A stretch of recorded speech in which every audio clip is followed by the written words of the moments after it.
Okey, tiga tanda lutut dah mula rosak ni sebenarnya lebih daripada tiga kot. Tapi antara yang paling utama sekali, of course lah, bila kita orang Islam kan, yang kita nak lipat lutut masa solat, kita start rasa sakit. Kita rasa macam ketat, kita masa-masa kita lipat tu, dia rasa sakit. So itu salah satu tanda kita punya lutut dah mula ada problem tu, ada penyakit tu. Nombor dua, bila kita turun atau naik tangga. Turun atau naik tangga, kita akan jadi sakit. Kalau kita berjalan, kita tak sakit.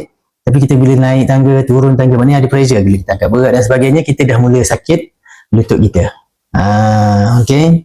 And then, yang ketiga adalah apabila kita, of course lah, bila kita tak buat apa-apa pun sakit. Ataupun kadang-kadang tu, kita jalan-jalan, tiba-tiba bunyi ketuk. Lepas tu kita sakit. Maknanya ada problem lah dengan lutut kita tu. Okay. So itu antara tiga yang paling biasalah orang sakit. Terutama yang nombor satu tu.